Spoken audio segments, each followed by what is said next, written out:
de prendre part à une tentative de ce genre, et si l'on a échappé aux brillantes catastrophes qui l'environnent ou la suivent, on ne se trouve pas dans une position si facile. La chaleur et le froid de cette époque ne vous quitteront plus. Il faut découvrir comment il serait possible de vivre des lendemains qui soient dignes d'un si beau début. Cette première expérience de l'illégalité, on veut la continuer toujours.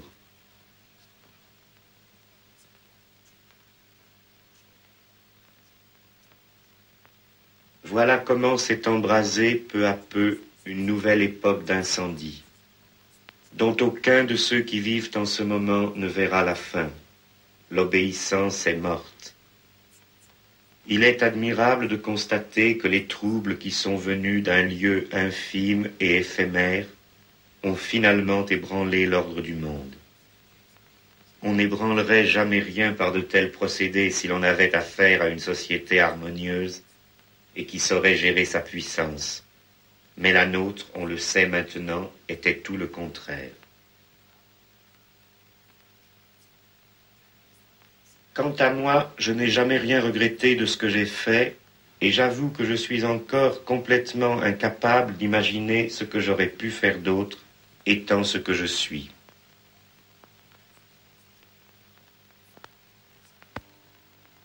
La première phase du conflit, en dépit de son âpreté, avait revêtu de notre côté tous les caractères d'une défensive statique. Étant surtout définie par sa localisation, une expérience spontanée ne s'était pas assez comprise en elle-même. Et elle avait aussi trop négligé les grandes possibilités de subversion présentes dans l'univers apparemment hostile qui l'entourait.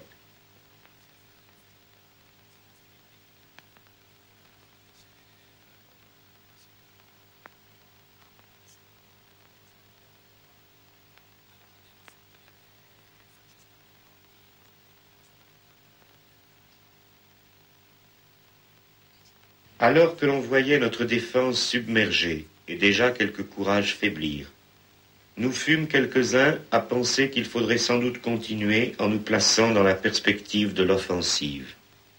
En somme, au lieu de se retrancher dans l'émouvante forteresse d'un instant, se donner de l'air, opérer une sortie, puis tenir la campagne, et s'employer tout simplement à détruire entièrement cet univers hostile, pour le reconstruire ultérieurement, si faire se pouvait, sur d'autres bases.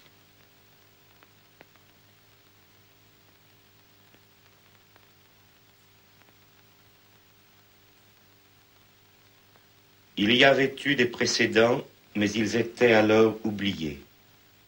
Il nous fallait découvrir où allait le cours des choses et le démentir si complètement qu'il fut un jour, à l'inverse, contraint de se plier à nos goûts. Clausewitz remarque plaisamment « Quiconque a du génie est tenu d'en faire usage. Cela est tout à fait conforme à la règle. » Et Balthazar Gracian, il faut traverser la vaste carrière du temps pour arriver au centre de l'occasion. Mais puis-je oublier celui que je vois partout dans le plus grand moment de nos aventures, celui qui, en ces jours incertains, ouvrit une route nouvelle et y avança si vite, choisissant ceux qui viendraient, car personne d'autre ne le valait cette année-là.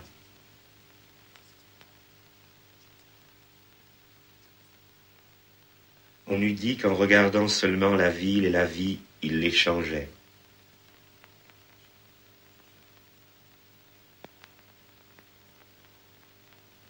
Il découvrit en un an des sujets de revendication pour un siècle. Les profondeurs et les mystères de l'espace urbain furent sa conquête.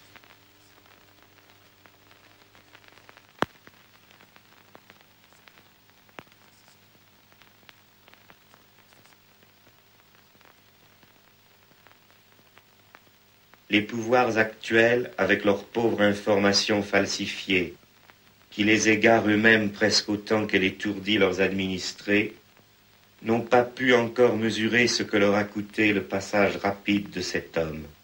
Mais qu'importe, les naufrageurs n'écrivent leur nom que sur l'eau.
La formule pour renverser le monde, nous ne l'avons pas cherchée dans les livres, mais en errant.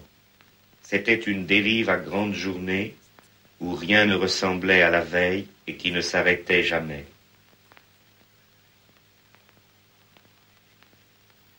Surprenante rencontre, obstacle remarquable, grandiose trahison, enchantement périlleux. Rien ne manqua dans cette poursuite d'un autre Graal néfaste dont personne n'avait voulu. Et même, un jour malheureux, le plus beau joueur parmi nous se perdit dans les forêts de la folie.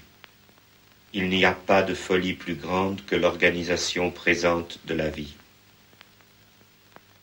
Avions-nous à la fin rencontré l'objet de notre quête? Il faut croire que nous l'avions au moins fugitivement aperçu. Parce qu'il est en tout cas flagrant qu'à partir de là, nous nous sommes trouvés en état de comprendre la vie fausse à la lumière de la vraie, et possesseurs d'un bien étrange pouvoir de séduction, car personne ne nous a depuis lors approchés sans vouloir nous suivre. Et donc nous avions remis la main sur le secret de diviser ce qui était uni. Ce que nous avions compris, nous ne sommes pas allés le dire à la télévision. Nous n'avons pas aspiré au subside de la recherche scientifique, ni aux éloges des intellectuels de journaux. Nous avons porté de l'huile là où était le feu.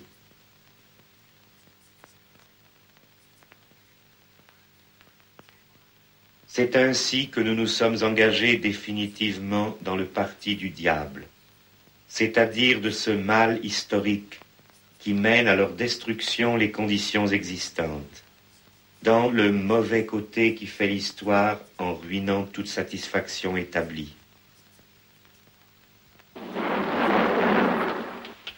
Oh, quel beau feu! Oh, j'aime bien le feu. Lui aussi m'aime bien. Tenez, voyez comme les flammes sont prévenantes pour moi. Elle me lèche les doigts comme le ferait un jeune chien. C'est agréable. Pardonnez-moi, je ne me suis pas présenté. Du avec mon nom, mes titres ne vous diraient pas grand-chose. Je viens de si loin. Oublié dans son pays, inconnu ailleurs.